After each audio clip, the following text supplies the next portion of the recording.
Right, hospital plans or medical aids or health insurance or gap cover. It gets very confusing. So I designed this cool little makeshift pyramid, hierarchy of needs, like the food pyramid and all that, but for healthcare cover. The bottom, the foundation, the most important is medical aids. Now, why it gets confusing when I get clients or people asking me, oh, I just want a hospital plan. I don't want a medical aid. Medical aids have hospital plans. And what that means is they just don't have a savings account for day to day. But it's the gold standard. If you end up in hospital, medical aids will pay the whole bill. It's unlimited. It doesn't have a fixed limit. And for anything, illness, accident, elective surgery, and so forth. So remember, gold standard, bottom of the pyramid. If you can afford it, that's the one you go for.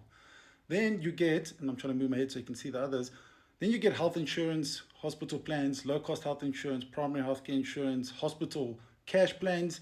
They're all insurance products, right? So not a medical aid, completely separate. There are insurance products and they have limits. So they'll tell you what the limit is, and they'll also only cover certain events. And most of the time it's accidents and emergencies. So there's a big gap there and there's going to be shortfalls. So it's the second best option if you ever end up in hospital. So again, if you can afford it, medical aid is the base, hospital plan for my medical aid. If not, your second best choice is go find a very good health insurance product and then figure out what limits they cover. Then the next tier is gap cover. So gap cover's only purpose is to top up the medical aid. You can't buy it by itself. It won't cover hospital plan insurance and all that. It'll only top up your medical aid. And while that happens is you go to hospital, the medical aid does pay the bill, but some specialists charge above the rates, and then the shortfall hits your pocket and his co-payments and all that. So the gap cover, that's what that's for. I will make a video just on that, but when you get a medical aid, make sure you get a gap cover too.